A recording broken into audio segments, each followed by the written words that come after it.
Everybody. Good evening. We're going to open up tonight's meeting, the Altadena Town Council meeting on July 18th, and the time is now 7:02. Meeting open. First item on the agenda is our flag salute. Okay, Sheriff Luna was going to do the flag salute. He had to cancel, so we're going to ask Captain Williams. Did we tell him that? He's out there. Yeah, he knows. Come on, Captain Williams. He knows. Oh, he does know. Yeah, he knows. Let him know We're it's going to time. put Chris Shepard there from Public. Okay. He'll talk about bear. Okay. Who's on this side today? Hey, you. Oh, we changed they're going over there. Oh, Oh, how come the podium open? Okay, we're ready. Hello, everybody. First, I just want to say I apologize. The sheriff was supposed to be here to do this. He had some pressing business in Antelope Valley. He sends his regards. He couldn't make it here today, but he's promised that he will find some time to make it here in the near future. So, if we can all stand, I would do the Pledge of Allegiance. Face the flag, and we can begin. I pledge allegiance to the flag of the United States of America and to the republic for which it stands, one nation, under God, indivisible, with liberty and justice for all. Thank you. Okay, thank you. Okay, our next item is our roll call. Dorothy Wong? thank you, Chair Jones. Good evening, everybody. Roll call starts with Veronica Jones. Here. Thank you. Rod Bryce. Excused. Thank you. Nick Arnzen. Here. Thank you. Billy Malone. Excused. Victoria Knapp. Present. Thank you. Connor Cipolla. Also present. Thank you. I'm Dorothy Wong. I'm here. Melissa Morona. Present. Thank you. Doug Cauliflower. Here. Thank you. Reginald Wilkins. He's excused. He's COVID. Okay. Pat Sutherland. Here. Alan Peck. Excused. Okay. Sylvia Vega. Here. Thank you. Diane Markison. She's excused too. She sent an email, Okay. text. Chris O'Malley. I'm here. Thank you. Yep. And Dr. Sandra Thomas. She's on the phone. She's listening. Hi, Dr. Thomas. So she's here. So I think we have a quorum, Yes. 5 missing. So, okay, we have a quorum? Yes. Okay, so then we can carry forward with our business tonight. Okay, can we have our agenda approved? Councilmember Knapp. Good evening, fellow council members and community members, both here and watching online. There are agendas at the back of the room, as well as public comment cards. The council welcomes input from the public on both agendized and non-agendized items. If you would like to make public comment, please fill out a card and give it to someone at either end of the dais. While the council does not respond to public comment during the meeting, if you would like us to respond, we need contact information, either a phone number or an email. We do this to ensure that our meeting proceeds in an orderly fashion. Council members, the Altadena Town Council Executive Committee met on Tuesday, July 11th to set the agenda for tonight's meeting. The agenda was circulated to you on Friday, July 14th. As noted, Sheriff Luna is not here, so we'll remove item 3.1.1. Are there any other changes? Hearing none, I move the agenda be approved as amended. Any objections? Okay, second. Any objections? So it's moved as approved, as set forth. Thank you. Okay, now we have the chairman's report. That's mine. I just want to remind us that we're going into our election season. It's the start of we start getting ready for our November election now. And I just want to encourage anyone out there, anyone concerned about this community, to please consider running in your census tract. Every census tract is up for reelection. There's one person that would be up or not running, so there's a seat in each census tract. please consider running. It's important what we do up here. It may not seem important, but it's very important what happens in our community because everything starts local. So I'm just asking everyone to please consider being on the town council. It's fun. Okay. Okay, now our vice chair's report. Okay, I just have two things. One, I made it 3 years and 4 months without contracting COVID, and I am now just recovering. So I just wanted to remind everyone that it is still there. There are active cases in LA. There has been reports that cases are on the rise in LA. I'm fully vaccinated, and my husband of 23 years will tell you that I was sicker than he's ever seen me in my life. The second thing is school will be commencing. Our public schools are returning on August 14th. So although it seems like that's far away, it's not. So that'll happen before our next town council meeting. So I urge the community to be mindful of the fact that our local public schools will be holding events, welcome back events, ice cream socials, popsicle socials, Husky Days at Elliott, between now and the start of school. So please be mindful that if you have forgotten that there are little ones that are crossing the street with their parents, or even middle schoolers that are crossing their street alone, that there are kids out there and they're going to be returning to school on the 14th and in some cases prior to that. Thanks so much, Chair. Okay, thank you. Okay, we have our recording secretary's report. Councilmember Arnzen. Thank you, Chair. The minutes from the June 20th Town Council meeting were sent out to full council last week. I received no corrections or additions. I made some changes today, just spelling and grammar. Still received no other corrections. Are there any tonight? Seeing none, I move that we accept the minutes by unanimous consent. If there's no objection, so moved. Okay, moving right along here, we want to go to our big bank account we have, our treasurer's report. That's another thing about the town council, is we actually pass a can around. That's our budget for the year. So it's lots of fun. But go ahead, Chris. Thank you, Madam Chair. For the statement period beginning on June 1st and ending on June 30th, we began with $2,189.75. There were no deposits or withdrawals because I was out of town. So we ended the period with $2,189.75.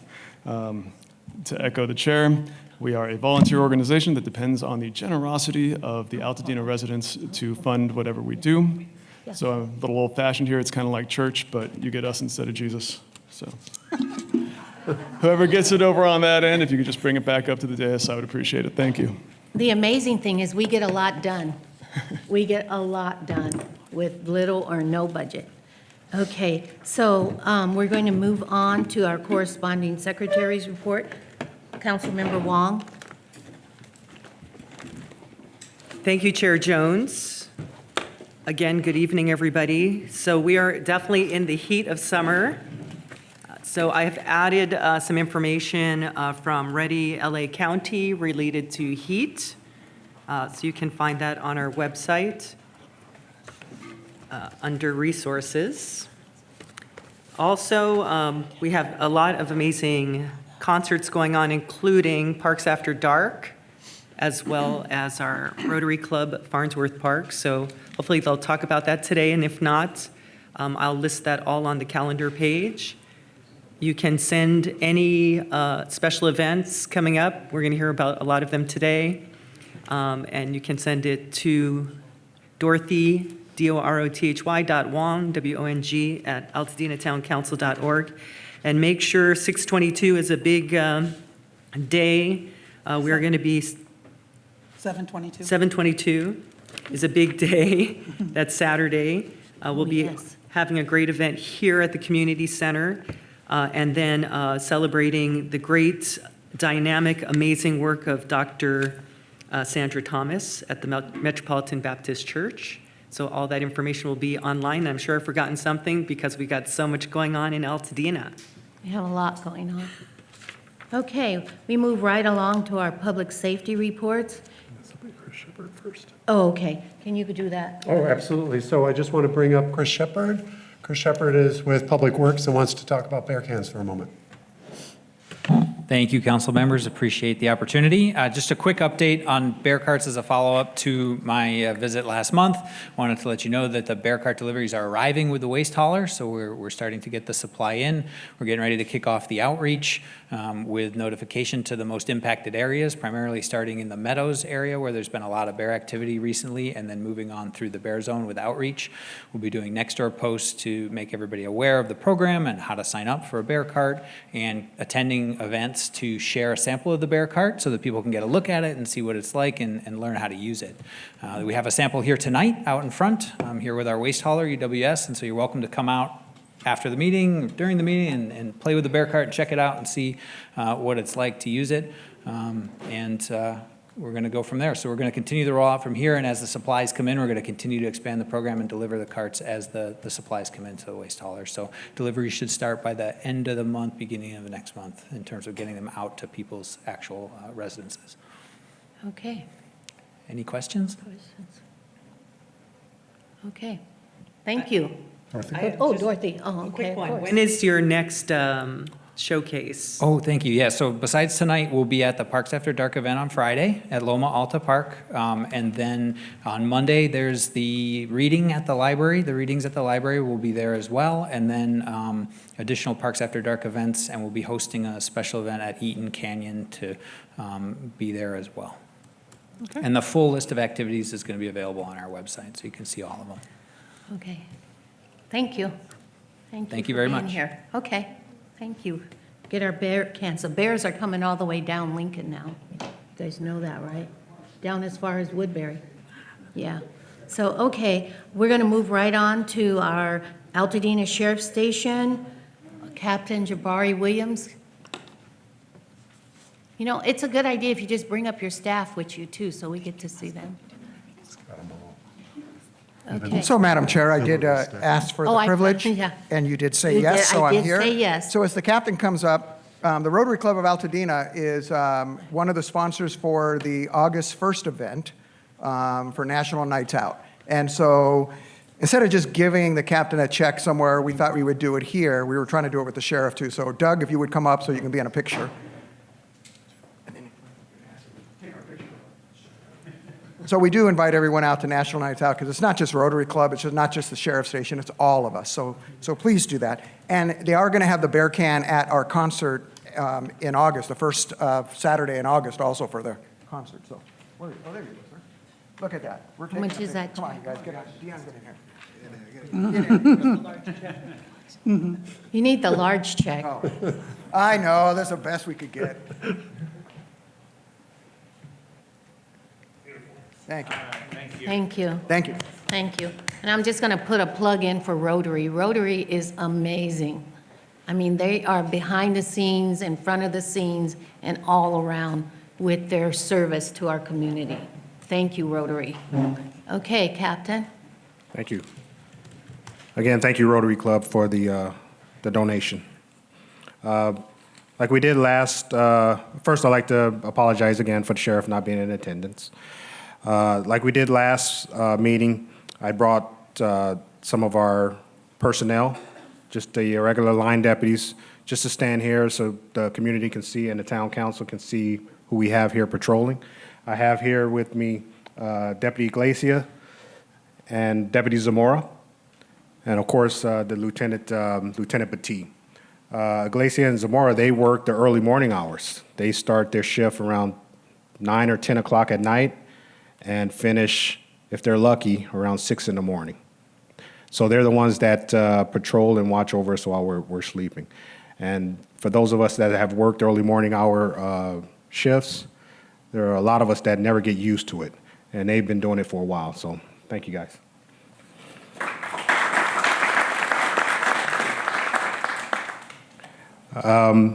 First thing I want to talk about, we had an issue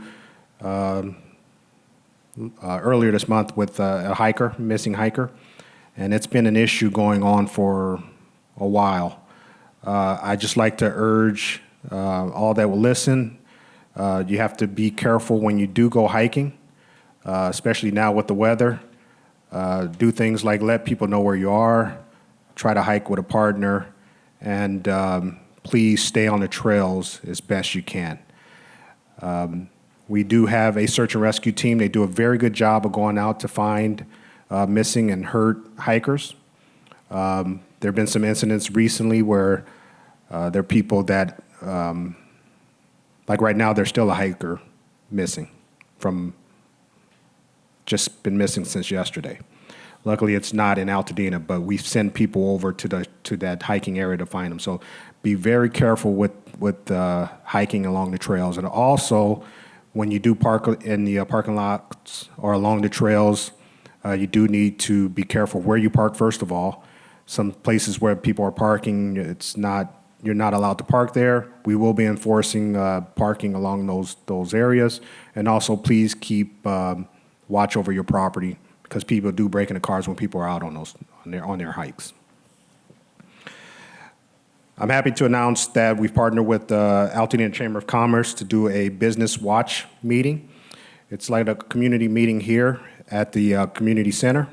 It's going to be August 16th. That's a Wednesday. It's going to start at 12 and should go through 1 o'clock. The purpose of this meeting, this get-together, is just that businesses can come together, kind of learn how to protect their properties and what to expect with the different thefts and burglaries that are occurring. The Altadena Chamber of Commerce has opened it up not just to businesses, but also to the community. It was brought to my attention that there are a lot of home-based businesses here in Altadena. So we're opening it up to everyone. Please come, and we'll have experts there to tell you how to protect your businesses.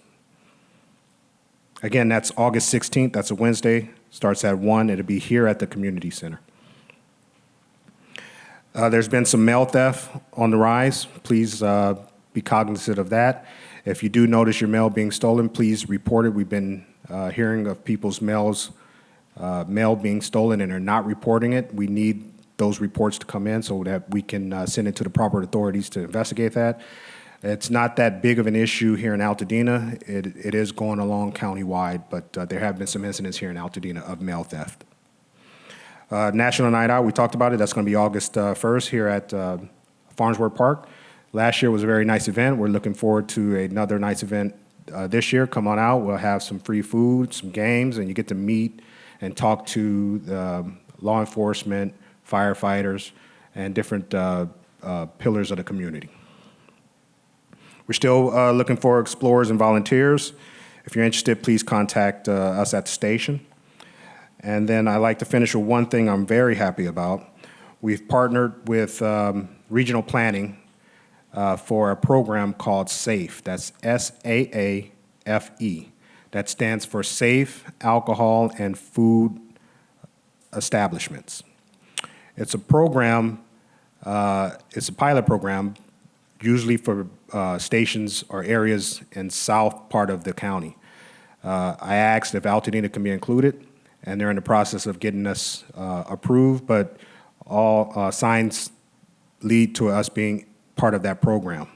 And what it is they're going to target certain liquor stores, not to shut them down, but to make sure that they're keeping up their businesses to make it the proper environment for the community.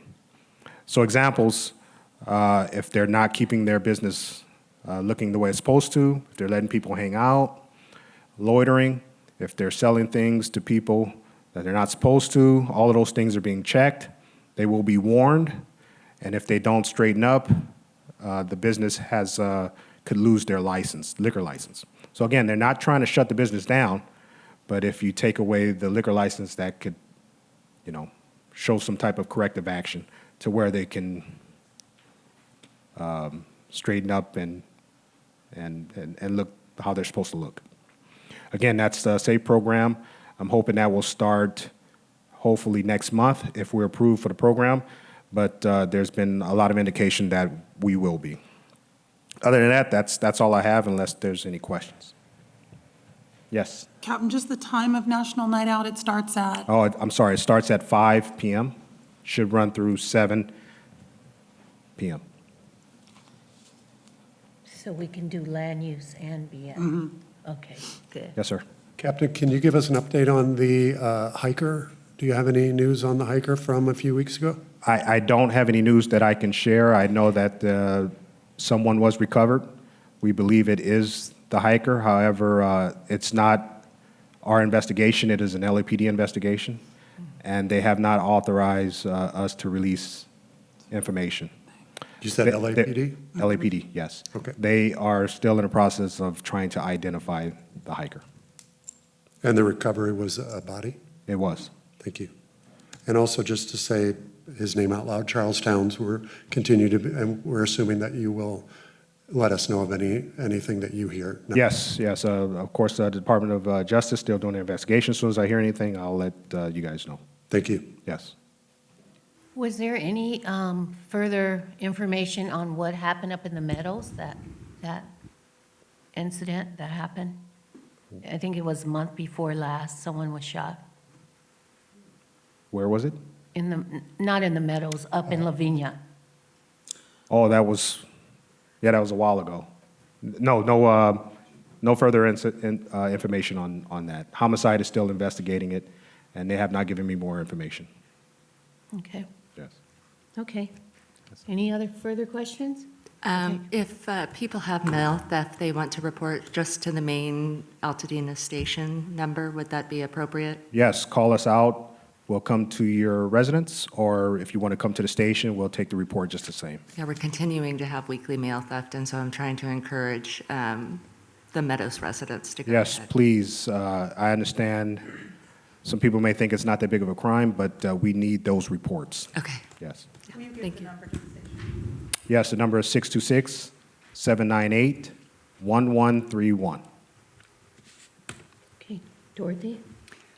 Just a quick acknowledgement, and just to make it clear, so the Cheney Trail Gate has the opening and closure time. Yes.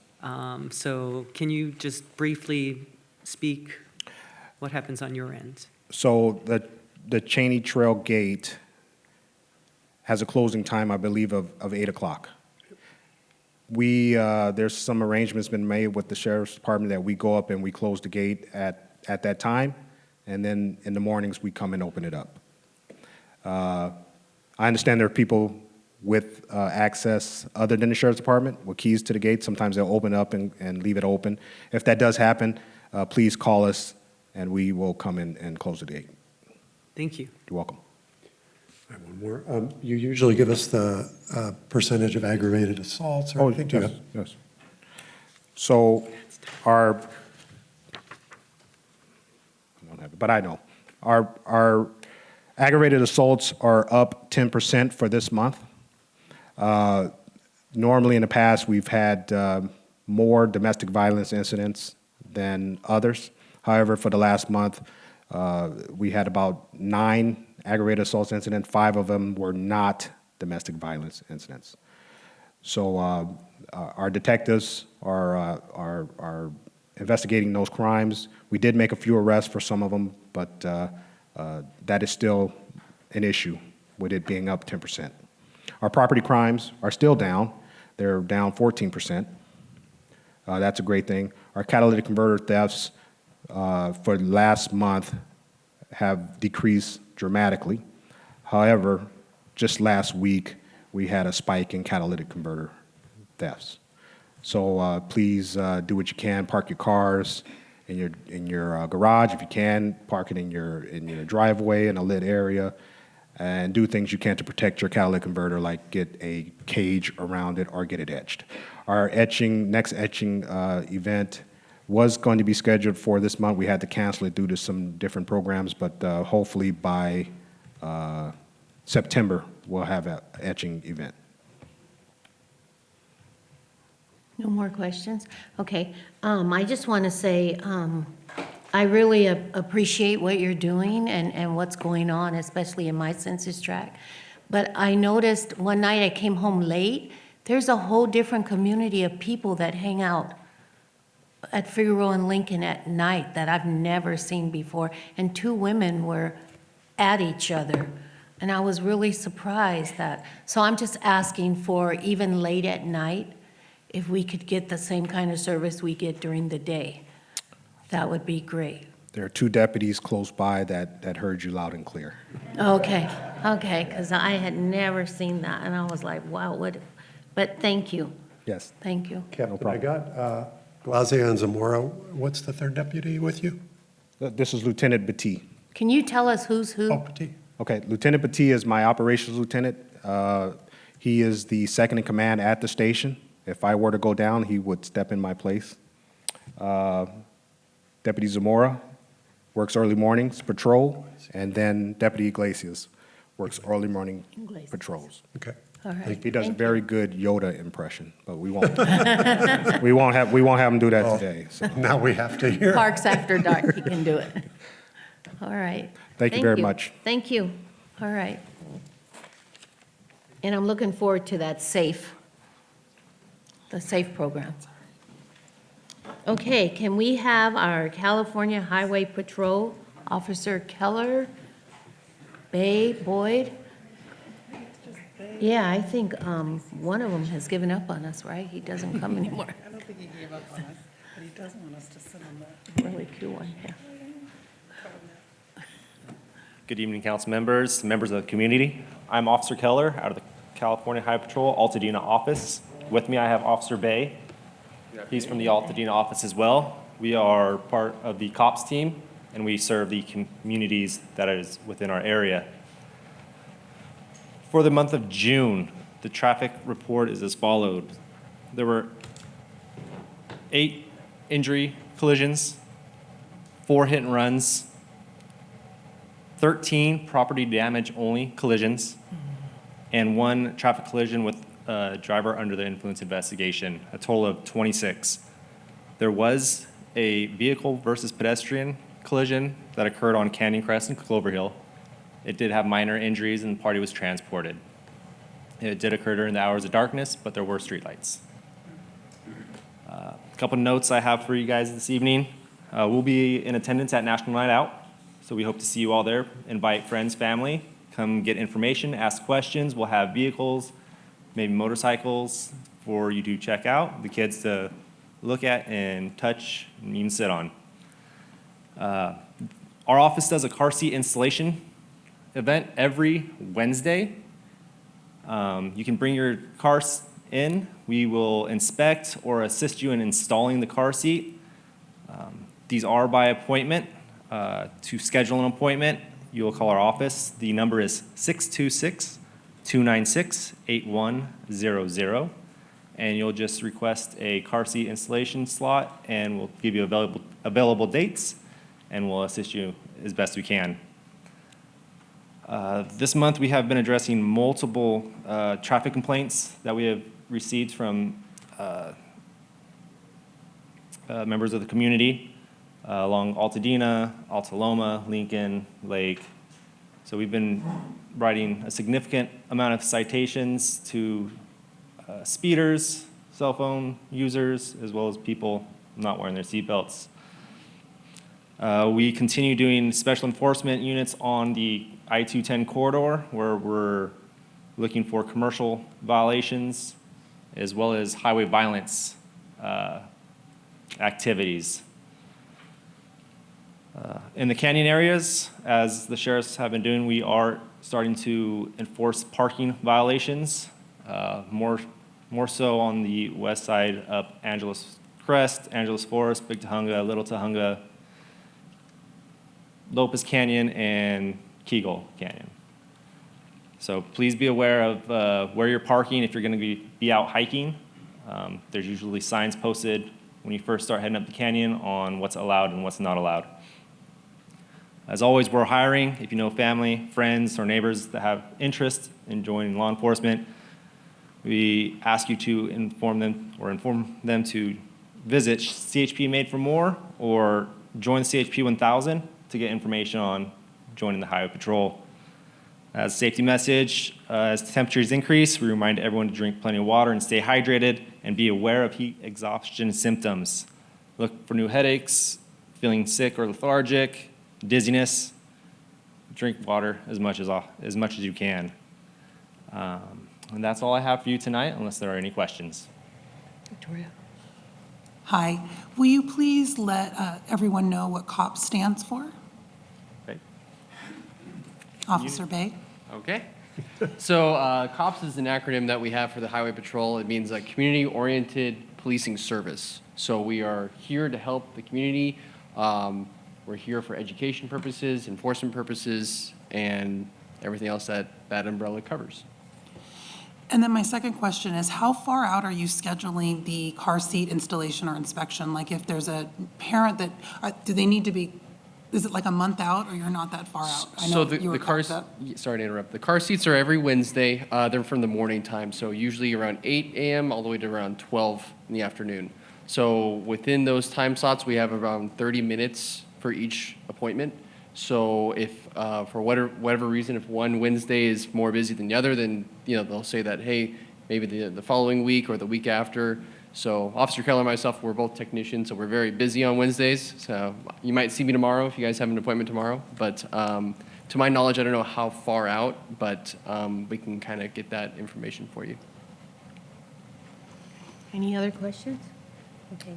I just want to acknowledge we're talking about Edward Bronstein, and you'll be getting me information about the training or some guidance. Correct. As Lieutenant King mentioned last week, we'll exchange a couple emails and get you information on how to get that information you're looking for. Thank you. Okay. Dorothy? I have a quick question. Hello, hi. So I have noticed a lot more of the sort of donut behavior in the streets. Oh, yeah. In fact, I just saw a car yesterday that was smashed on Mariposa. So is it best to call the sheriffs? We don't know what's happening. I don't even know what we can do. Do you have any thoughts on that? So Altadena, we share the unincorporated area. Feel free to call 911 and you'll be directed to the department that handles that location. But please do call and advise us. You need to call non-emergency if it's after the fact and you just want to report where the new tire marks are. Thank you. And if you see it in progress, try and get a description of the vehicle, so that way we can keep our eyes out and our officers in the area can go look for that vehicle, because more than likely it's doing it in other intersections as well. So we want to make sure we can get as much description as possible. Yes, we have eyes in the sky. We have the helicopters as well as the fixed wing planes, and sideshow street racing has become a hot topic. So they are in the area. I am in contact with them as they're addressing it in the canyons. They're helping us out there. And if we have information on locations in the city, we can give them a heads up and they can record and give us that information. Thank you.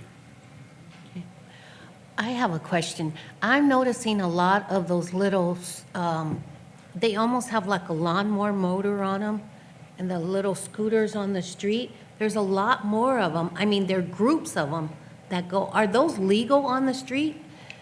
It's usually kids doing it, but I go, is that really legal? Some of them. If Oh, they're some plated, are. they're more than likely legal. Some are just put together in a garage and ridden for fun. They shouldn't be on the street. Okay. So it has to do with the engine displacement. So we can kind of get further into it. We can talk offline about it. Okay. But if they're obviously if they're just going down the street, that's one thing. But if they're doing donuts or causing a ruckus, then that's something that we have to address. So. Okay. All right. Okay. Thank you. Anything else? Missing anything? Okay. Thank you. Thank you. Thank you for your Thank you. support. Okay. Okay, now we have someone we haven't heard from. We missed her. Maria Grycan for LA County Fire.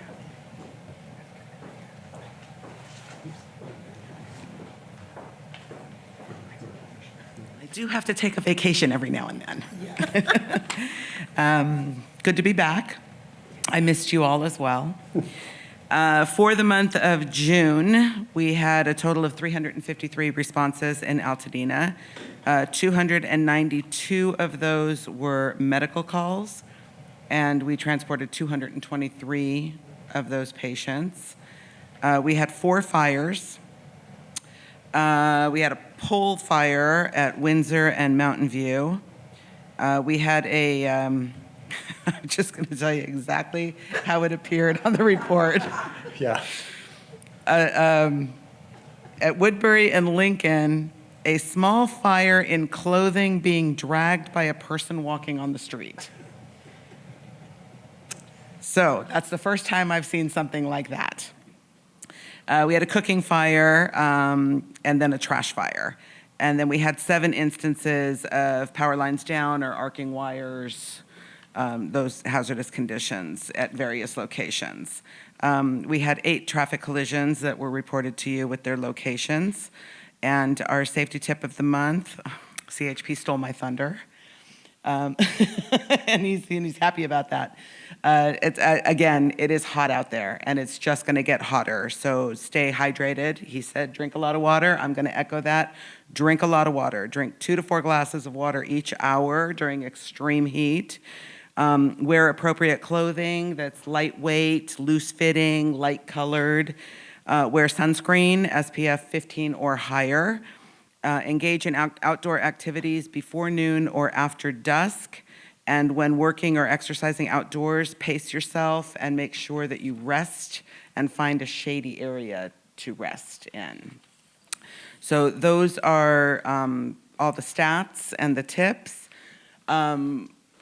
Radios, I'm going to get back into the radios. I'm going to now try to combine it with, you've heard me call it Zone Haven now for a very long time, our evacuation platform. I have to get used to the fact that they're rebranding it. They changed the name. It is now called Genesis Protect. So now it's going to be rolled out as Genesis Protect. I'm developing all the marketing materials now to send out to the communities. I'm going to try to blast it out to the town council, on Nextdoor, all of that. We're hoping to go live with it by the end of the month. The community doesn't need to, I would actually prefer that we're live with it before the community starts engaging with it so we can work out any kinks or anything. The maps are all done. We got all the feedback on the zones and fixed all the zones so that they are appropriate now in Altadena. So when I develop all those marketing materials and get all of that, I'm going to set up radio distribution dates so I can kind of combine them and do education that way as well. I'm also going to look into doing separate events or just a community meeting of some sort to introduce the community to, I'm just going to keep calling it Zone Haven, Genesis Protect. And for those of you who don't know what it is, it's a evacuation platform software that we've developed. We're working with the sheriffs, we're working with the Office of Emergency Management, and we've divided Altadena and all the other communities that we serve, we've divided them into zones, and we've named those zones. So if there is, it's primarily going to be used initially for brush fires, for wildland fires. But it can be all hazard, and we'll work our way there. But right now the focus is on wildland fires. If something were to happen and we initiate evacuation warnings or evacuation orders, we can change the status of that zone. You will know what zone you live in. You can look at there's a public-facing platform for it. You can go online, you can look at that zone, and you can see what the status is. In some cases, you might even be able to see where the fire is. So once we have that and plug it into that. We can also display where temporary evacuation points are. If the area is being evacuated, go to, X location. We can display evacuation routes. If we know, street closures, we can post where roads are closed so you don't find yourself in a mess. There is an app that goes with it as well that you'll be able to download, and you can follow your zone.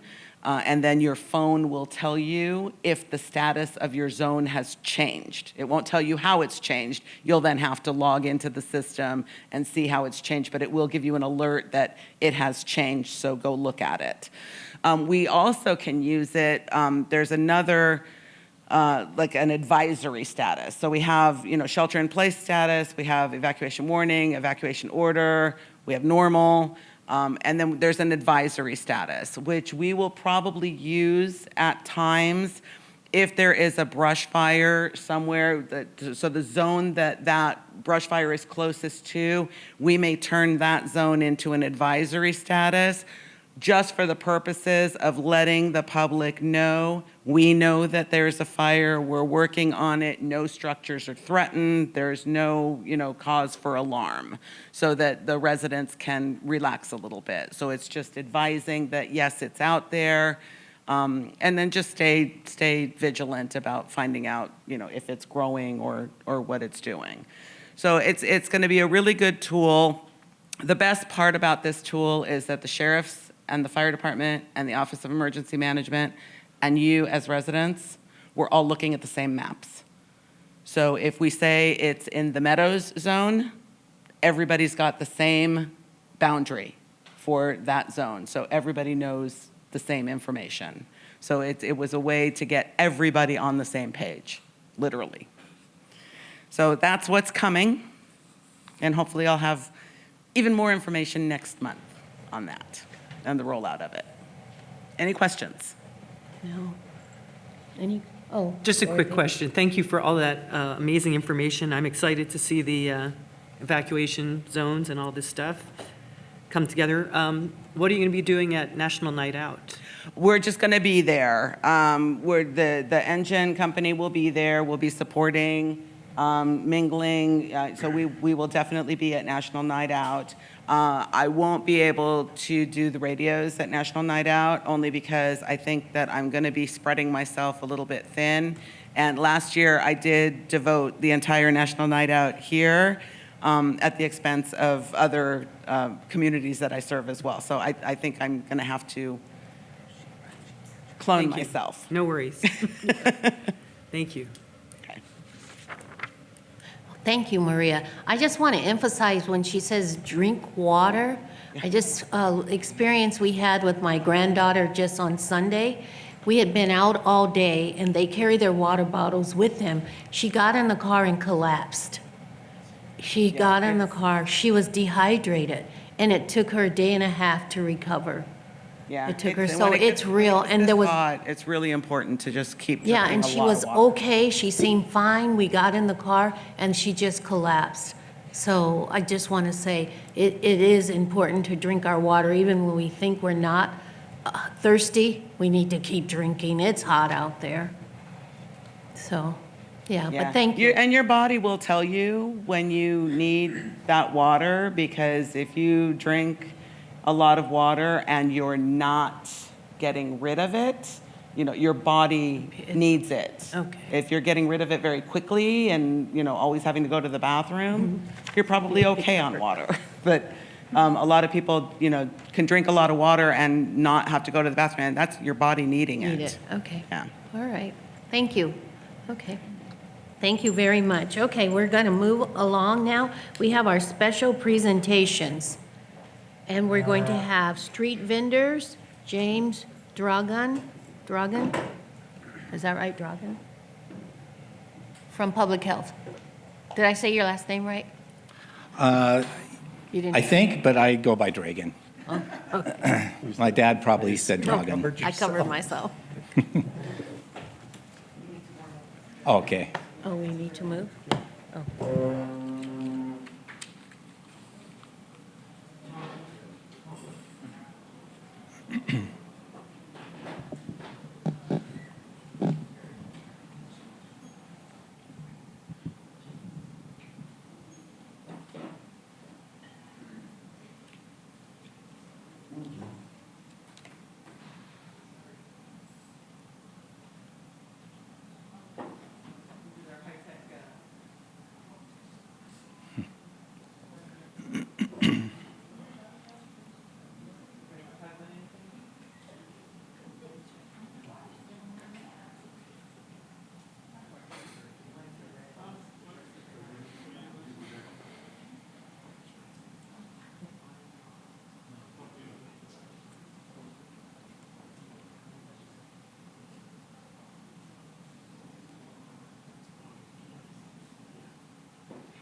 Sure.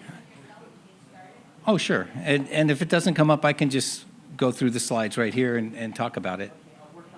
Okay. Good evening, council members and members of the community. Again, thank you for allowing me to provide a presentation today on this important topic. Again, my name is James Dragan. I'm with the Department of Public Health, our Environmental Health Division. I'm a branch director who oversees our specialized food branch. That includes the specialized of the large events, community events. It includes farmers markets, mobile food facilities, wholesale food facilities, many other food, specialized food operations, and including the response to the unpermitted street food vending.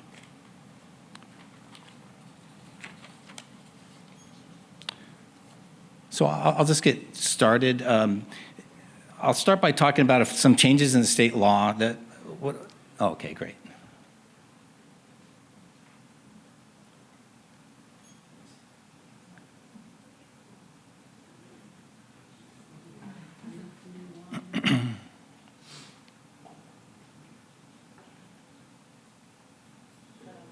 Okay. All right. Okay.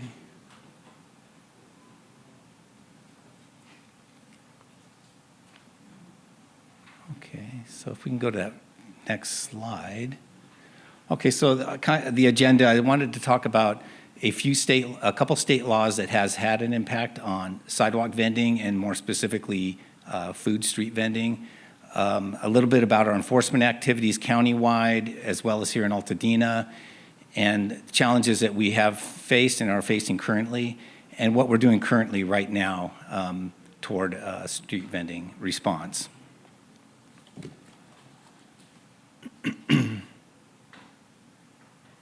So SB 946 became law in January of 2019.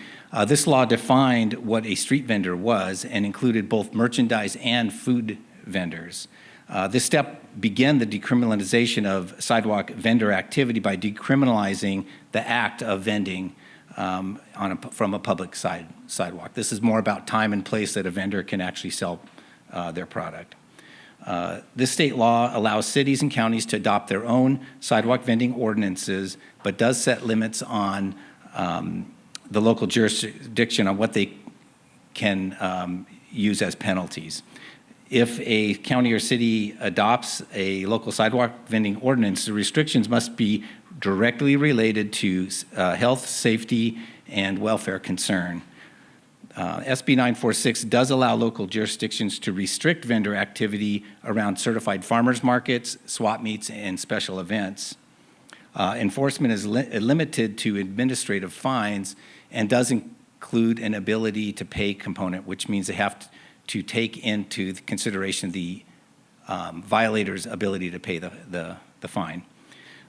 To be clear, sidewalk vending ordinances that are passed by cities are not enforced by public health. Those would be local city ordinances. So what SB 946 did not change is that vendors who vend food still have to comply with the state law, the California Retail Food Code, and they have to have a permit required for their sales of their food. Also, mobile food trucks that are not sidewalk vending operations, they are authorized through the California Retail Food Code, and so local ordinances may be established based on health, safety, and welfare, but must comply with all, the mobile food trucks must comply with all vehicle requirements with respect to parking. So those are separate issues, like parking would be a separate issue outside of what SB 946 covers. The ability to restrict food vending sales on private property would be a zoning issue. So those were not changed by this law. So now we jump forward to SB 972, which kind of expanded food. The intent of 972 was to expand opportunities for vendors to sell food legally and open up the marketplace to the entry-level vendor. And so SB 972 made several changes to the California Retail Food Code to expand these opportunities. First, it created a new type of food facility called a compact mobile food operation, which can be an individual selling certain food items, or a push cart, a stand, a display, or pedal-driven cart, wagon, showcase, or rack, or other non-motorized conveyance. Additionally, that last icon there, it does allow a vendor to sell prepackaged, non-perishable foods or whole produce with a display area of 25 square feet or less without the requirement of a public health permit. So they can operate by state law right now, selling those items without approval or permit from public health. So next slide, please. So also what it did is SB 972 reduced some of the structural requirements on food carts that makes it easier for a cart and less expensive for a cart to be designed to operate from a sidewalk. So no longer is it required to have a 3-compartment sink on the cart when they are doing limited food preparation. However, they have to have spare clean utensils to replace dirty utensils every 4 hours or as needed. This saves quite a bit on the cart because you don't need to have a water tank, a waste tank, hot water heater, and the sink capacity. And so you can make a smaller cart this way. No longer a cart is required to have hot water for hand washing, which allows for smaller tanks and smaller space. Allows a local jurisdiction to approve what we call a model construction plan, or more commonly called a standard plan. That's really nothing to do with the cart other than it allows a vendor to get a cart approved based on a plan, what we call a standard plan. If they build a cart to that plan, you can build 20 carts to that same plan, and it saves a lot of money for the end user vendor by not having to submit a plan each time. It also allows for a site-specific location that would be approved by public health, where carts that don't have hand washing or utensil washing where they would need it, they can operate at a site-specific approved location in conjunction with other carts that provide those things. Like a cart that has a 3-compartment sink is there also, and a cart that has a hand wash sink on it is there. So that opens up some opportunities for vendors. It also reduced some of the operational requirements. It allows you to operate with just a food handler card, which is a less difficult achievement than having to have a food manager certificate. That's like an 8-hour course. It also expanded on what is allowed as part of limited food preparation: hot and cold holding, reheating, cutting, slicing of produce or food for immediate service. Those items were not allowed before from a cart. And it still requires food to be held at proper temperatures, so that has not changed. It also expanded commissary operations. One of the biggest complaints of small cart operators is that there's not enough commissary space. Every cart is required by state law to have a contract with a commissary for the purpose of storing their food, preparing food in a licensed facility, taking their cart to drain tanks, wash down, cleaning and sanitizing utensils, and those kind of things. What this does, it expanded what a commissary could be. It could be a restaurant that agrees to have the vendor utilize their kitchen for that purpose. Public health does make a site evaluation to ensure that that kitchen can handle the cart, and so then we would give an approval that way. It also allows carts, up to 2 carts, to be stored at a private home. Now, they can't prepare food at home for the cart, but they can store the cart there, and they can store prepackaged non-perishable foods at the home. And again, a site evaluation is made by public health to ensure that there is capacity to store the cart that they intend to store there. And there is no permit that we issue. We provide an endorsement, and so there's no permit. We don't do regular inspections, but we do respond to complaints. So SB 972 further decriminalized sidewalk vending. So SB 946 in 2018 was the first step to decriminalizing sidewalk vending. However, this did not impact the California Retail Food Code, which still required food vendors to be permitted. Excuse me. And the lack of a permit under the California Retail Food Code was a misdemeanor offense. SB 972 further decriminalized the sidewalk vending by removing this misdemeanor from the California Retail Food Code. So these violations are no longer a misdemeanor offense and are only subject to administrative fines. Additionally, SB 972 imposed a moratorium on fines until January of 2024. Beginning with 2024, we can issue, or fines can be issued in the amount of 3 times what a permit would cost for that type of operation. So a few things, and these, I think this hits to the heart of where the biggest concern is. SB 972 did not address these pop-up food stands. They are still not allowed under the California state law, the California Retail Food Code. They have portable equipment, they have pop-up tents, they don't have hand washing, they don't have sinks, and they don't have commissaries, but this type of operation is still not allowed under California state law. And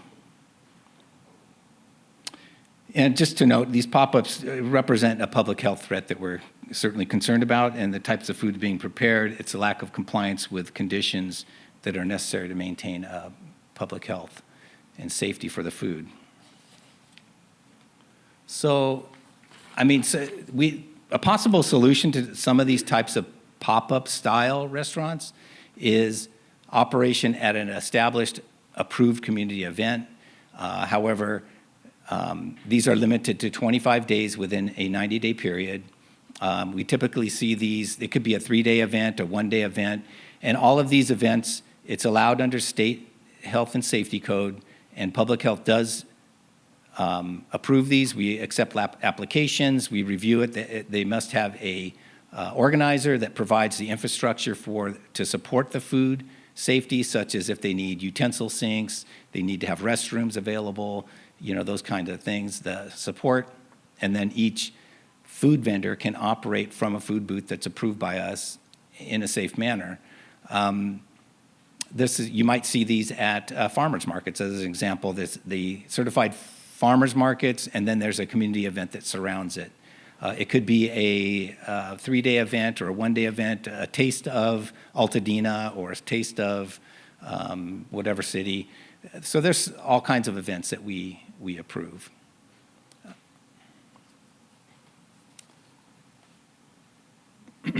So this just kind of outlines public health and our enforcement.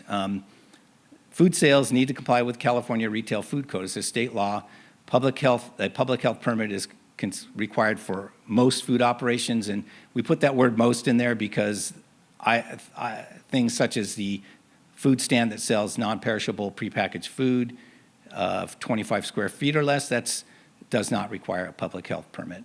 And we respond to countywide complaints of food vending, and this is a countywide issue and has dramatically increased over the past few years.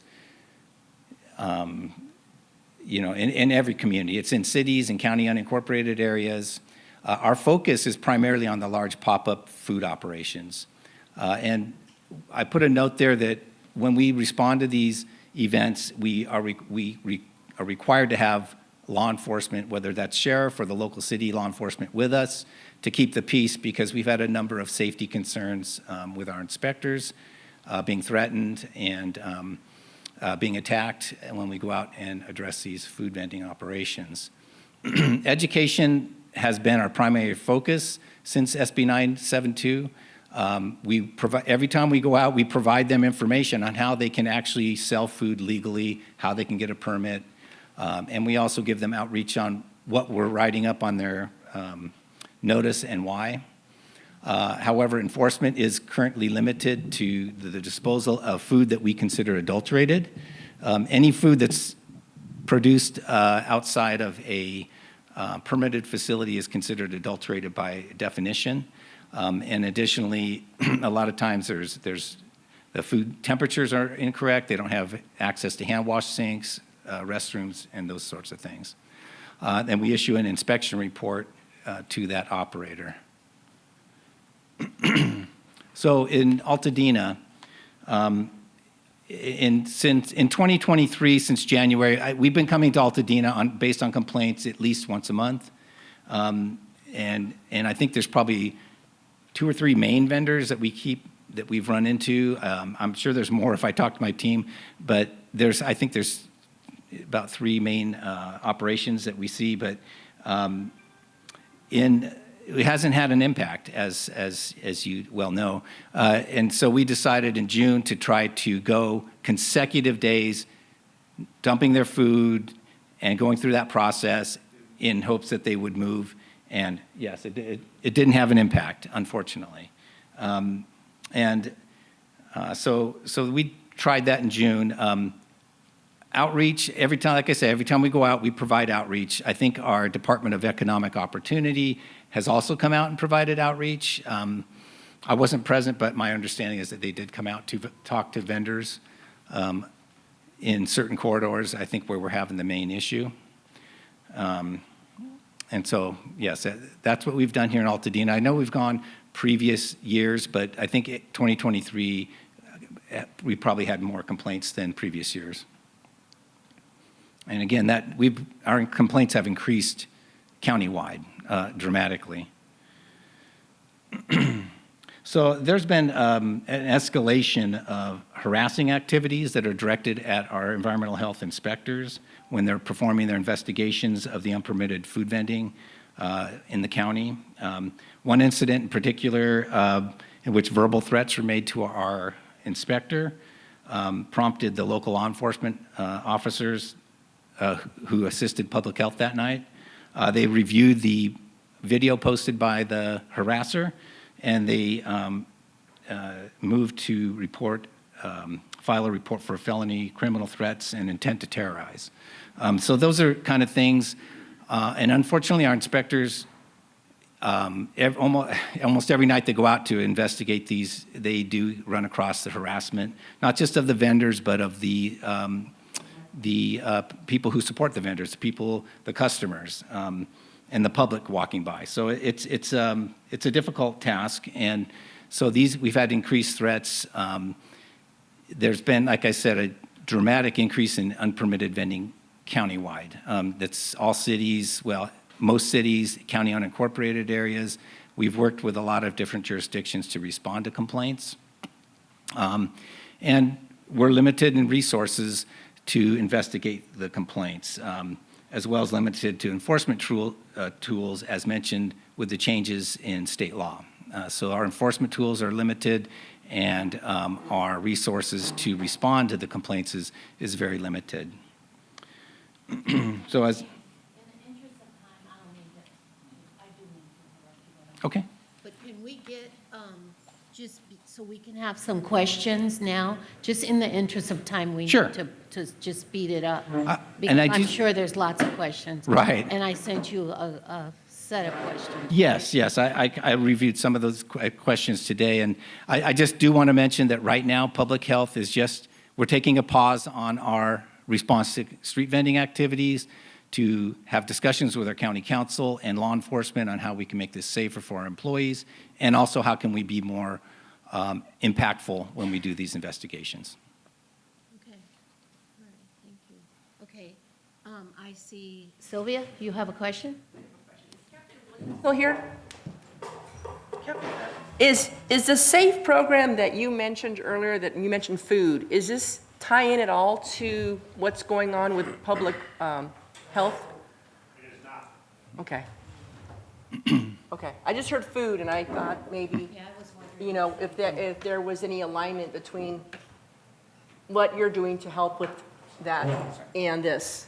But, that's a good question. So that's something I can bring up to the regional planning and see if that ties in. But it's more geared towards facilities that sell alcohol. Alcohol. And food.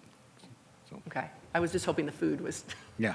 Yeah, me too. Sorry about that. And while you're up there, Captain, what about putting the car, we discussed that in the meeting? Is that not an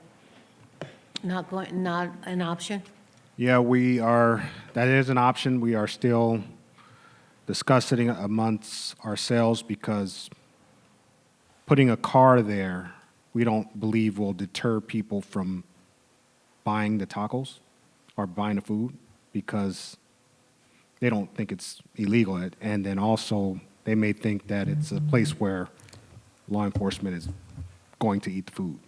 Going to get, However, we do want to put a patrol vehicle with an actual body there to deal with what we call peripheral issues. So if people are double parking to run and get some tacos, or if somehow they're blocking the sidewalk where people can't pass by, we can enforce that. okay. But what we call just an empty vehicle. Dummy. Yeah, well, yeah, Sorry, not you, the car. yeah, that's all right. Okay, okay. James, you can come back, more questions? Does he want to answer the questions that we submitted, or we did not submit questions? We did submit questions. Do you have questions, James, that we had given you in advance that you want to go over You want me first? just to read the Yeah, questions? because it might answer some questions. Yeah, and that here. might move it along. And yeah. some of them I'm not going to be able to answer because Okay. they're questions outside of. So one of the questions was, why can't the county shut down something that is illegal? So I think this is a very complicated question and a very fair question. And so kind of what I relayed in the challenges with enforcing laws where we don't have a misdemeanor violation to impact a vendor. Additionally, when we approach a vendor, none of them will have an ID. So as far as us issuing any kind of notice or legal notice or taking further action, without proper ID, we really don't know who we're dealing with. And I would say majority of times there's a fake name given. So we don't have, there's missing pieces that we need to have to take a more impactful look. And in addition, it's a lot to do with state law changes and our inability to issue fines at this point. So it's those kind of things really add up to an issue for us. So right now, our enforcement is really dumping of food. In cases, we thought it would have an impact, dumping the food several days in a row, a week in a row, and it didn't have an impact. So these are things we're looking at, how we can improve that process. So like I said earlier, we're kind of taking a pause on responding to the complaints, and there's two concerns of ours. Our team safety, which has been, there's been accelerated issues with that. And then secondarily, how can we do this better? How can we better have an impact to make something happen? Because we go out, they come right back. And that's the cycle that it's a lot of resources put into this. Sheriff assists us. I'm sure it's impacting their resources. They've been great. They've been helping us keep the peace and be safe while we're out there. So it's a lot of costs for something that's not realizing an impact. And then another question was, why are pop-ups allowed to do business without a license? And I think this question's really related to the previous question. And it speaks to the ability of having an impact so that they are not there and that we can take further actions to make sure that they don't return. Those issues, because pop-up businesses are not allowed by California Retail Food Code. It's having an impact that has the behavior change. The state law did put in a lot of changes for cart vendors, but you can't do what they're doing at these pop-up restaurants from a cart. Another question was where and whom to report an illegal stand.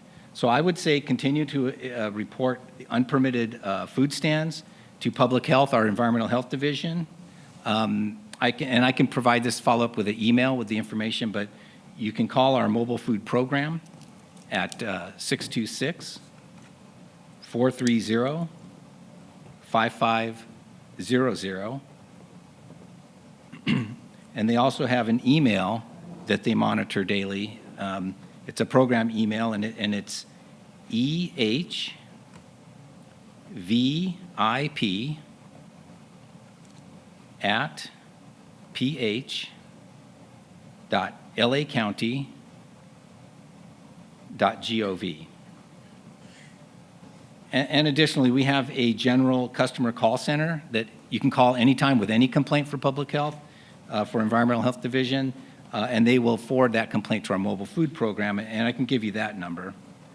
That's 888-700-9995. 9995. Okay. Another question is, what is considered illegal? So to sum that up, for food vending, what would be considered illegal is anything that's not allowed by the California Retail Food Code, or is allowed but requires a permit, and does not have a permit. In other words, a food business that doesn't have a permit or approved, that operation is illegal. That could be somebody who opens up a restaurant in a vacant space in a shopping center without a permit, or street vending. Those are all not legal.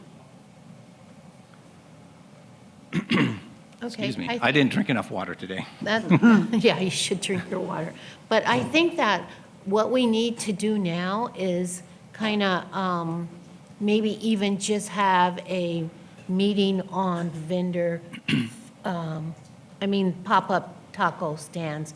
And I think one solution is to get the restaurants involved, because on Lincoln, they're taking away from at least 3 brick and mortar businesses there, at least 3. So if we could get them on board, that's another building, a team that's really strong, that really wants this to stop. And public health would be more than interested in meeting. And doing that. So if we could work as a team to get that together with those restaurants right there. I'm talking about in my census tract, there's 3 Mexican restaurants right there that are impacted by that. So if we can work on that, and Corey, if we could have you come up and introduce yourself. Anders is your first name, I'm sorry. Corey. Hi, everyone. Anders Corey from Supervisor Barger's office. I handle health policy for the supervisor, and just want to reiterate that the supervisor is appalled by this, deeply frustrated. She's in this community often, and both from the standpoint of the neighbors that are impacted and also the businesses that are being taken advantage of, that are paying permit fees, that are paying insurance, that are doing it all the right way. It's being circumvented. This isn't, obviously, people that are trying to be entrepreneurial, we support that, but we want to redirect that to a formal process. And so I think we're getting more and more clarity on what we're able to do, and we're going to find a way to provide both we've got the incentives and the carrot, but now we need the stick, which is what we're getting more and more legal clarity on what we're able to do, and are optimistic. Sylvia, and then you. I do have a question. According to the slideshow, it's the food that gets thrown out. Is there a way that the supervisor would consider doing some type of emergency overruling of that, where the equipment would be confiscated? Because if the equipment is gone, that would really have an impact, because I think they're just bringing more food, like you said. Right. Yep. They're very efficient. No, I get that. Yeah, no, I think that's something that we're getting more legal clarity on, as we've been, oftentimes, as we've seen with this legislation, when we've gotten legislation from Sacramento, it takes about 12 months for us to get all the clarity on what it actually means we can and can't do. I think that's on the equipment. We're getting more clarity from council during this pause that public health has taken, that we hope to have more certainty on in the next 2 weeks or so. Because we agree with you that I don't think they can keep shipping grills in to the side of the road. And is it one whole group? Are we dealing with multiple people that don't have anything to do with each other, or is it like? In Captain Williams, you have this one. We think there's some connection between. It's organized. I'll let our local expert here. Okay. Not because he tries. No. But we do believe there is one owner that has multiple stands, and we're putting our heads together to try to figure out what we can do about that. Yeah. Captain? Sorry. Go ahead, Victoria. Anders, I had a quick question. Is there a fee around this permit? I mean, I know that I thought it was highly appropriate that you are here tonight, and we have a new taco stand across the street that just popped up yesterday. When they're in the public right-of-way, as that one is, taking up the entirety of a sidewalk, that's problematic. As Chair said, there are 2 restaurants that are legally operating in that shopping center. But is the fee prohibitive? That, I mean, I know no, they don't want to comply. I get that. They don't want to comply. But is there a cost associated with the permit?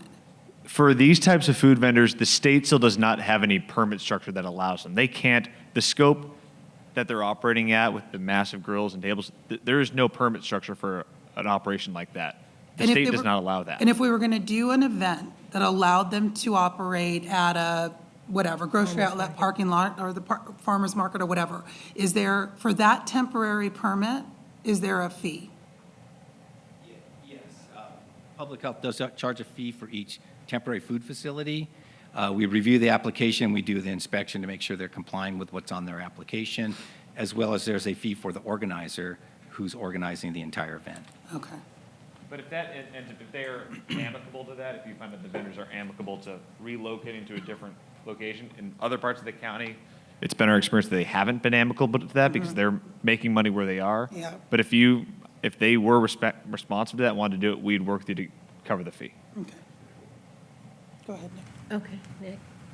Sorry, my concern is also the retaliation by business owners to the sidewalks in the area. I don't know if you've noticed in front of George's there on Lincoln and Altadena, they blocked off the entire sidewalk for a day or two so that the taco stands would not come. And so I believe there's going to also be some escalation in that. Yes. And that's problematic. So just to bring that to your attention. I mean, they're getting frustrated. No, understandably, I'm Yeah, not I mean, denying, that's I'm one of just our bringing it out. Other to the- concerns is in other parts of the county, we've started to see, I mean, they're dealing in all cash, they're making a lot of money, there's been public safety issues that we're genuinely concerned about, and obviously confrontation with other businesses that are impacted is a significant concern as well. And there's zero recourse if someone were to get sick.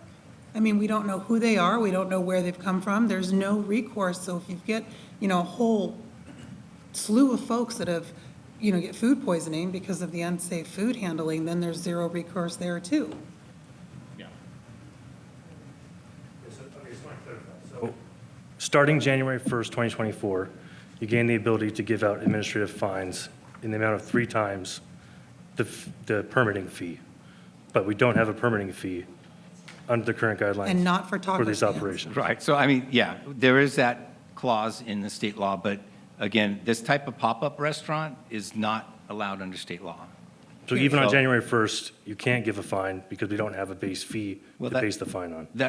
And what you're saying makes sense, but that's one of the things we're discussing with our council to see how does that apply to these types of vendors. Because the state law was written to protect a certain classification of vendor, but what it did was just opened up the door to all these other types of vendors that they weren't. Sorry, but in short, the state law was targeted at setting up a process for a certain classification of vendor, like you pointed out, and then an entirely different type of vendor that they didn't account for started operating. Unintended consequence. Correct. It sounds like that happens a lot, what the state has done, especially in our community. The unintended consequences have been a lot. No comment. No comment. Captain? So I hear what everybody's saying, and I think it's great ideas of, looking into the future, but right now there are residents suffering immediately. So I'm turning to you because we keep focusing on the health, which hands are tied. We can't do anything about these health violations to a degree that impacts what's happening now. Are there other violations that have nothing to do with that? Noise violations, smoke going into people's trash violations that exist that you can go out and do something? Yes, and I urge the public to please call us for things that we can enforce on parking, noise complaints, anything. Loitering? The What about loi- blocking the public right-of-way? Yeah, blocking a walkway is something we can come out and enforce. Loitering, if people are standing outside and they're not blocking a walkway, or they're not appear to be doing some type of criminal act, we can't enforce them just hanging out, if that makes sense. But it's technically criminal if the enterprise is illegal. To- No? It's illegal to have a taco stand on a sidewalk anywhere in the state of California. Right. So if they're loitering around an illegal taco stand, Yeah, but there are certain things that the sheriff's department cannot make arrest on. okay. Yeah, and we do have policy in place, and until we get clarification on what we actually can do, we are advised not to take arrest action. Yes. Except for things that we can. If somebody is violating something clear, like blocking a way, causing a disturbance, loud noises, like I said, again, I say parking's the big one, you know. Anything that causes a public safety, we can come out and enforce that. Of course, some people may not want to call us because by the time we do come out there, they may be gone. We need those calls because it shows that there's a need for something to happen. So if we have those calls for service on record, that's something that we can show whoever we need to show. And what about lights? I know that lights, especially along Lincoln, have been problematic, where there's these, the big lights that they illuminate their stand with that are shining into homes. The lights I have to look into. Okay, The noise, there is a county ordinance. It's between 10 p.m. and 6 a.m. I believe those are the times. The noise has to be kept to a minimum. If the deputies can come out and they're a certain feet away and they can hear the noise, they're in violation. We can enforce that. Again, those times, 10 p.m. and 6 a.m. 6 a.m. I'm sorry? If they're on a sidewalk? Blocking the side, blocking any walkway. But for the one on Lincoln, for They example, don't that's a block very wide sidewalk. Yeah. When I took a look at that one, they're not blocking enough of the sidewalk for it to be enforceable. But another thing is grease dumping. We did have Public Works go out and investigate the grease dumping, and are going through, enforcing for grease dumping. Illegal dumping is it's not a quick process, but it's one that we have started and are moving forward because we're pulling at everything at this point, trying to make it happen. And then we're going to have to move along, we've gone way, way over time. But that's good, it's good, it's a good conversation. I believe, and this was brought up, that part of that sidewalk belongs to the church. That there are property lines that should be checked out, because that is a wide sidewalk. It is, I do not know if the church's property runs, but that's something we can look at. That I was not aware of that, but we can look into Yeah. that. Obviously, if that's the case, then we can push them for trespassing. Okay, all right.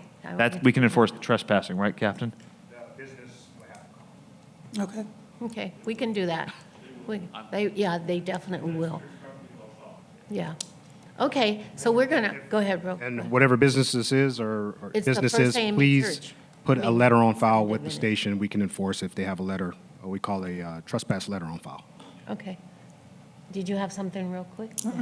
Okay, so we're going to wrap it up, and what we're going to try and do is set up a meeting just for that one subject and see if we could come up with ideas and things to help get this pushed along faster, because it's been 7-8 months now.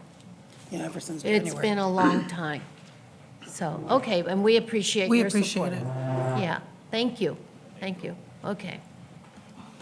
All right, we're going to move on here. We're going to do our Altadena Neighborhood Farmers Market, a much happier subject,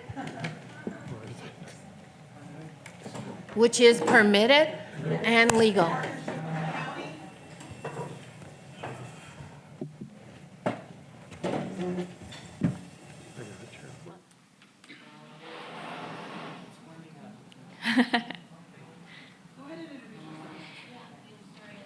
Hello, everyone, community and council members. My name is Melissa Farwell, and I am from Raw Inspiration. We operate farmers markets. A little bit about myself, just so everybody knows.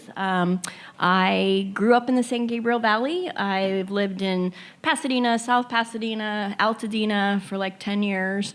So most of my life has been spent in the San Gabriel Valley, so we are very excited to be running and operating the Altadena Farmers Market. So this is what we're going to talk about a little bit. Table of contents. So Raw Inspiration, we are a nonprofit 501c3 organization. We're dedicated to donating and establishing organic gardens in schools through its program, Gardens into Schools program, where we teach children the value and importance of organic gardening as well as nutritious and healthy diets. So within each community, we will work with the local schools in many various ways. Some schools have a program in place and they just want a grant. Others want a grant, plus we help them with the curriculum. We can bring farmers to work with the children, all kinds of things. That's what we do. So our farmers market stretch across Southern California with over 25 locations, serving lots of different communities. The closest ones to where we currently are, we do the La Cañada Farmers Market on Saturdays, and we do the Monrovia Street Fair and Farmers Market on Friday nights. Here's some of our locations that you might be familiar with. Other ones, we do 4 college campus markets. We have markets in downtown LA. We do Brentwood and Pacific Palisades and Lancaster Farmers Market, Downey, all kinds of markets. So just so you could see. Hopefully you've been to some of them, maybe. Monrovia Street Fair. So we are full turnkey operation. We do everything. We get all the permits and health and ag, and we do have our health permit, and all our vendors have their permits. We pass all of our inspections, so we're very proud of that. Our market managers go through a very extensive training program to learn all the health and ag and fire and all the rules so that they can enforce those. We do require insurance, so we have tons of insurance, as well as we require all the vendors to have insurance. So if something happens food safety-wise, anything, we're all covered. We have a huge database. We have been operating since 1999, so we work with a lot of vendors. And then community relations, we encourage local businesses, and actually a lot of the Altadena Farmers Market that's shaping up, which will be opening July 28th from 4 to 8. It's going to be Fridays now in the same parking lot that it had previously been in, but it'll be on Fridays, so you can come out with your families on a Friday night. We do encourage local businesses, chambers, council members, and everybody to join the farmers market to connect with the community. We give free booth space to at least a couple of booths, and we can rotate those if there's a lot of interest as well. We have special events going on during the farmers market. So we do have, like for our first market on July 28th, we have a band, we have children's activities, we have all sorts of fun things scheduled. And so we will have those scheduled throughout the year. And most specifically, like around Mother's Day and Father's Day and Valentine's Day and Christmas and all the different events that happen. Communication, we are available for issue or topic. We encourage the community or the council members, whoever it is, that if you have something that you want to share, you want to let us know, that we will get back to you within 28 to 48 hours, as long as we got it, and address any of your issues. And then garden grants, I already talked about that a bit. So the Altadena Neighborhood Farmers Market, it has a new name, Altadena Neighborhood Farmers Market. Fridays is the new day. The hours are 4 to 8. It'll start July 28th. It's at Loma Alta Park, and we're in partnership with the County of Los Angeles Department of Parks and Rec to put it on. We are offering EBT, so if anybody had that question, we do accept EBT. We will be accepting it from day one. We are personally inviting, we invited all of the existing vendors that were in the Wednesday market, and some will definitely be there, and some declined. It didn't work for them to change to a different day. But if you go regularly, you will see some of your favorite vendors, plus new ones. So we are offering 2 local Altadena businesses free space, and if you are interested, you can talk to me after or get in touch with us. We also are partnering with the Altadena Community Garden, and so we'll be doing like open houses with them, and we'll be donating to them and all sorts of things because they are our neighbor. So, and then we're entering into a partnership with the County of LA, Parks and Rec. And that's it. Thank you for providing us the opportunity to serve the community. Thank you. Your questions, I'm here. Thank you. We're excited to have you there. Yay. I love the La Cañada one. Thank you. And I think I've been over to West LA to one that you guys operate also. Oh, So perfect. thank you. Thank you for coming. Thank you. All right. Thank you. Any other questions? No. No? Thank you, guys. You're welcome. Thank you. Okay. Thank you. We're going to move on now to our community reports. Parks and Rec. Guillermo.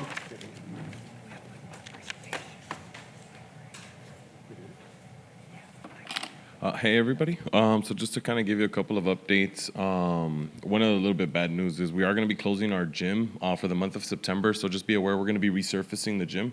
So it takes about a month. We are going to put up notices, but just be aware of that. And then like she mentioned earlier, Melissa, the farmers market is going to be taking place July 28th. We are going to have a concert there. So it's going to be a bit of a rock/jazz band. We're finalizing it now, so expect to see that there. And then to kind of give you some more updates about Summer Pad, as you guys know, it's every Thursday, Friday, Saturday from 6 to 10. We still have one more concert. So it's going to be July 27th. It's called the Sam Estrada's Trio Band. And then we have a movie actually this Friday, if anybody's interested. It's DC's League of Super Pets. We're also hosting a costume contest, so if anybody wants to come out, we're going to be giving out prizes. And then even if you participate, we are still going to be providing a prize. And then August 4th, we have Minions, The Rise of Gru. And then if anybody's still interested, we do have our fitness classes. It's every Thursday, Friday, and Saturday from 6 to 8, yoga, and we have a dance fitness class. And same, we still have a couple of specialty classes, culinary, skate, biking, and then we actually just got all of our supplies for Nerf guns. So all the kids had a blast actually this Saturday. We had about like 40 kids come out waiting in line just to enter the Nerf zone. So we, as you guys know, Saturday was really warm. So we actually used the indoor of the gymnasium and put all of our inflatable stuff for the kids. And we basically had 3 staff there to ref the game. So it was a good day. Another program we are going to be having is gardening classes/tours for the last 3 weeks. So that is going to be taking place this Thursday. So if anybody is interested, just stop by. We're going to have Grace. She's going to actually be stationed there at one of the booths to give tours. And then the last part is going to be a big one. We are going to have a talent show actually on August 5th. So if you know anybody who's interested to showcase, it's going to be like our big finale for the Summer Pad event. I put a flyer out there. You always can visit us during the PAD event at our info booth. We'll have a registration table, so literally just jot down your information and the special talent you have to come out. And then this Thursday, I also want to announce we are having a resource fair. So if anybody is interested to come out and actually table at the event, you're more than welcome to. I did put a flyer out there, and it has my information. So just go ahead and contact me, and we'll set you up with a table there. But I can't. And then an update with Farnsworth. They do have their concerts in the park, so just be aware it's from July 8th all the way to September 9th. Every Saturday, and their concerts start at 7 p.m. I did put a couple of flyers out there, too, with regards to that. And then my last item, we are going to be having National Night Out hosted at Farnsworth Park with the Sheriff's Department. That's going to be on August 1st from 5 to 7 p.m. Okay? Any questions? Sorry, here, I'm over the question. Sure. My question is, Little League, which is Central Altadena Little League, we used to be Farnsworth guys. diamonds up there. Whoop, there it is. What are the odds of getting those diamonds re-leveled? They're pretty wavy. I'll submit a what's it called, work order for that. All right, thank you. Did you have a question? No? I just want to applaud the amazing work. It just blows my mind when I see all the activities going on Thursday, Friday, and Saturday for 2 months, and so many happy faces that you bring to our community and our surrounding neighbors that come to Altadena for Parks After Dark and everything else. So can you just remind me the pool hours again? Yeah. It's every Tuesday, Thursday, and Saturday from 12:30 to 2 p.m. And then again also on Thursdays, Fridays, and Saturdays from 6 to 10 p.m. Those are all free also, so you get to open swim. Thank you.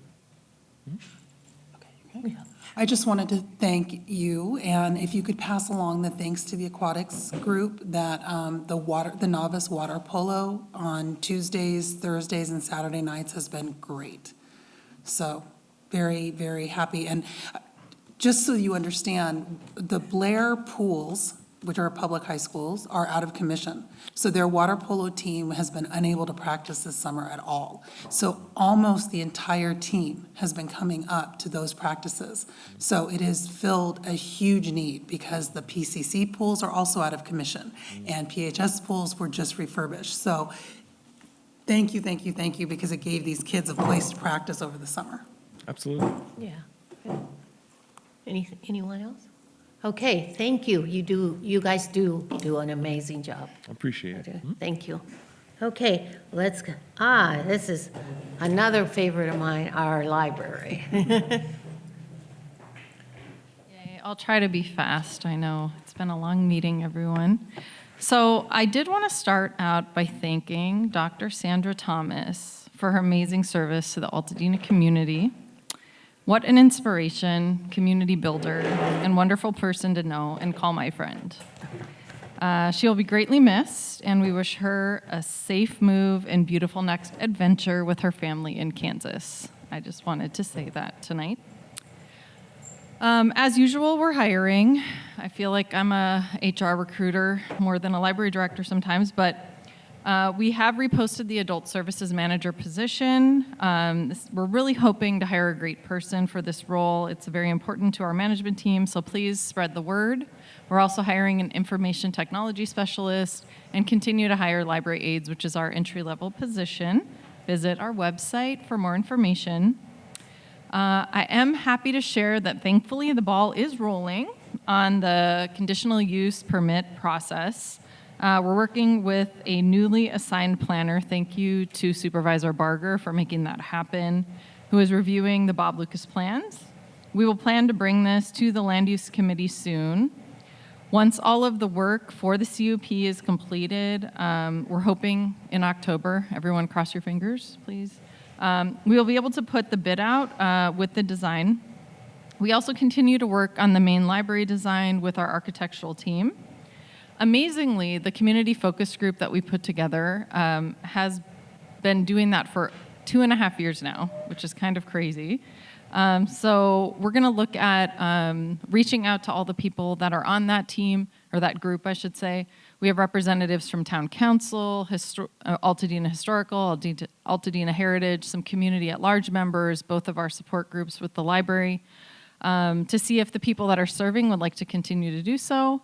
And if not, get some new representation if that's a long commitment. So we're really grateful to the people that have done so far, some of which do sit on Town Council. So thank you. Okay, so can you believe that summer reading program has less than 2 weeks to go? I can't believe it's already almost the end of July.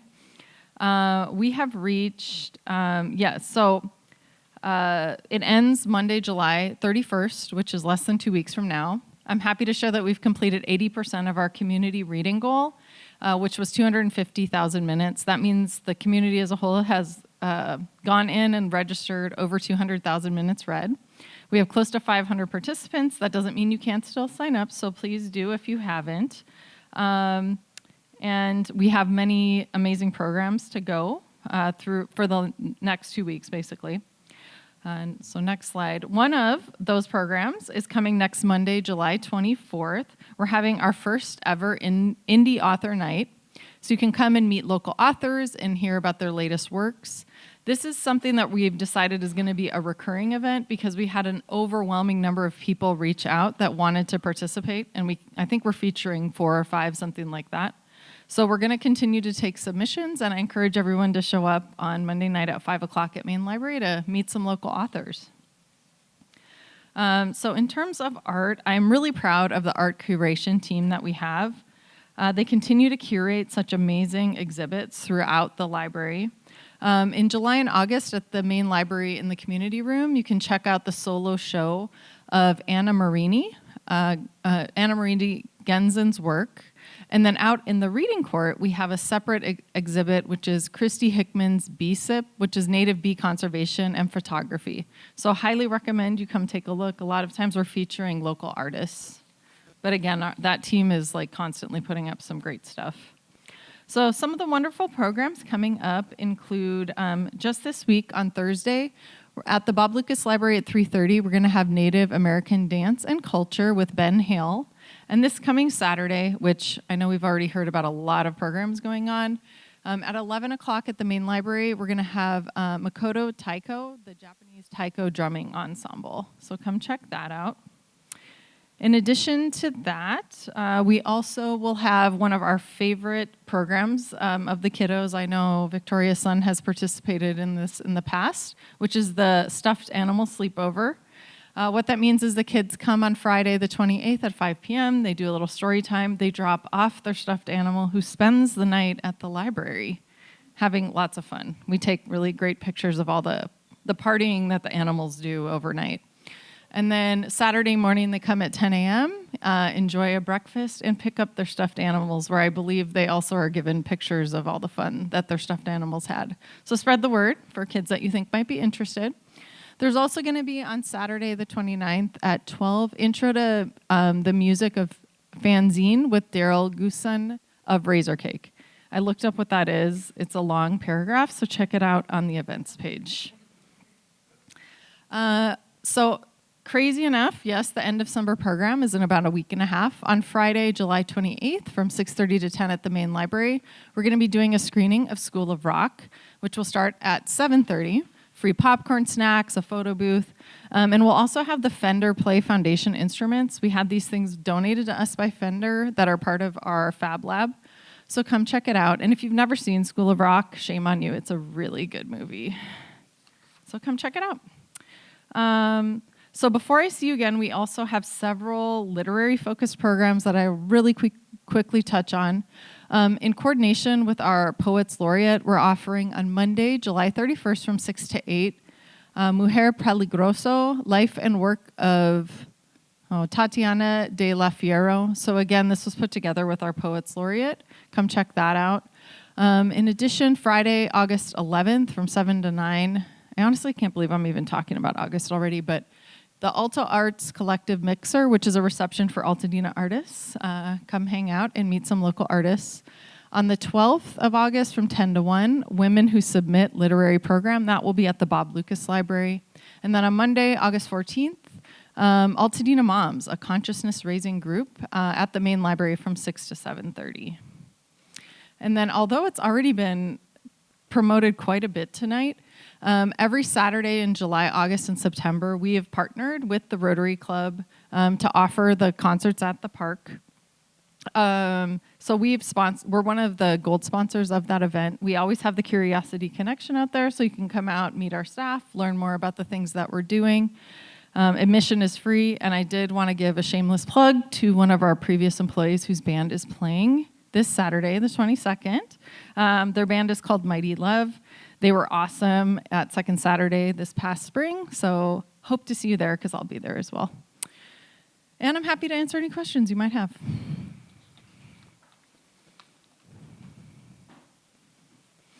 Thank you. Thank you, Nikki. The library's amazing. Okay, we're moving right along here to our next Chamber of Commerce and Mrs. Judy Matthews. Oh, Judy's here. Okay, come on up.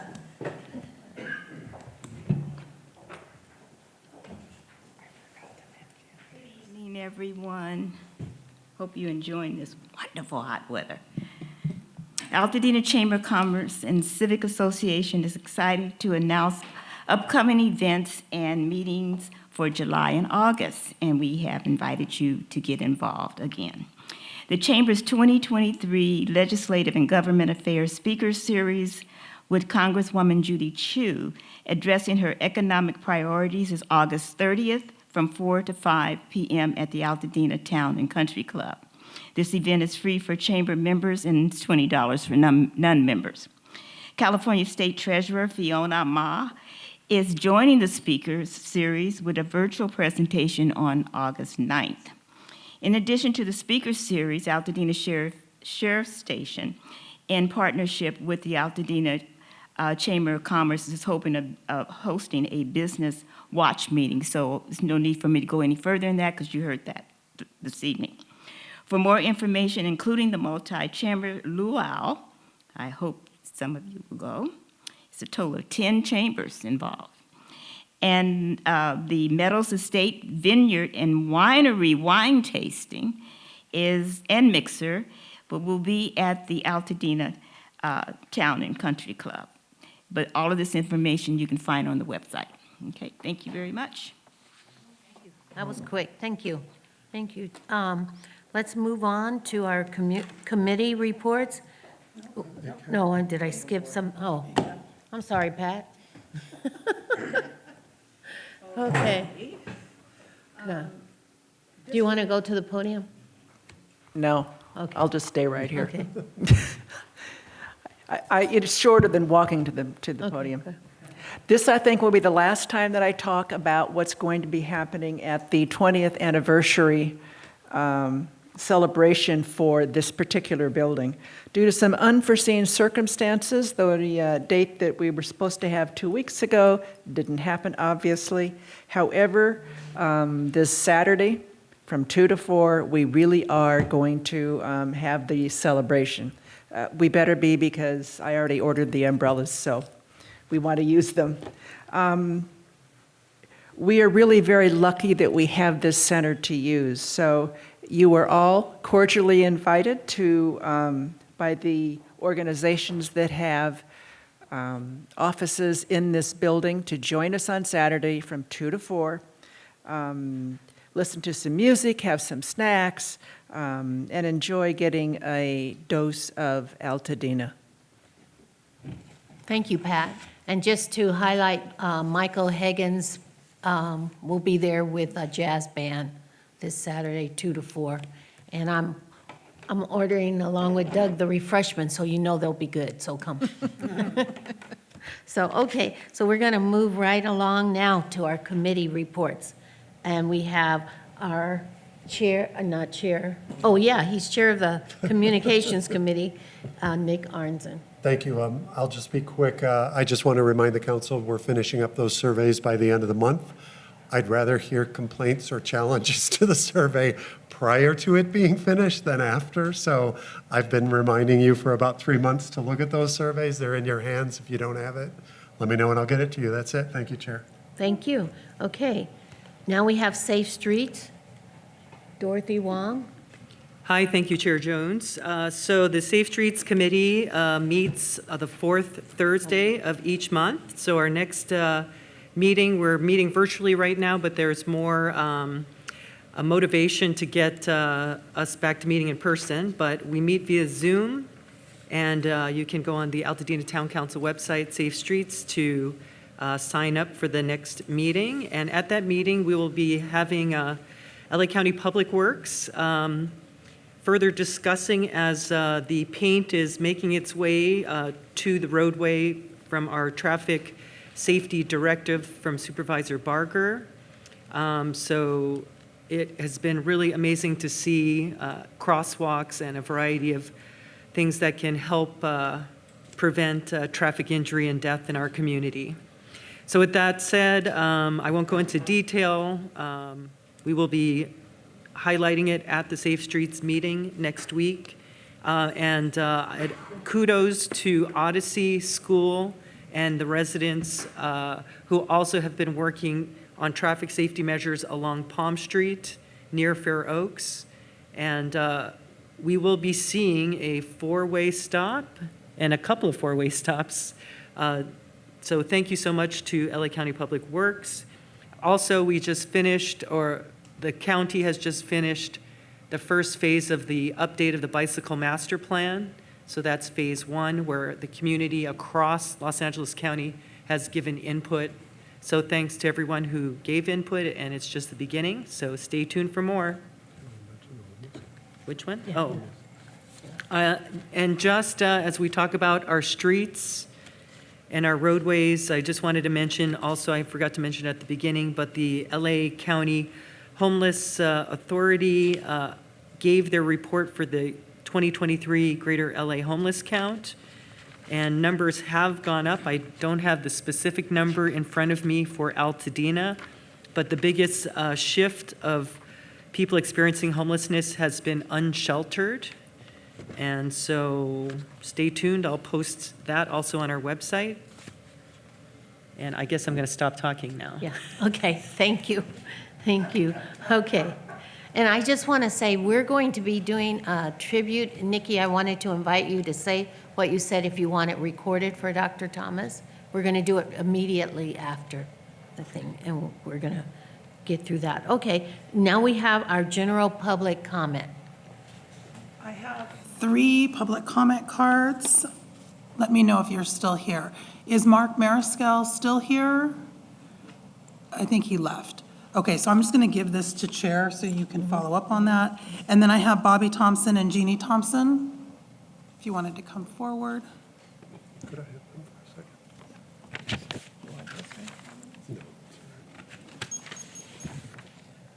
for a second? Good evening.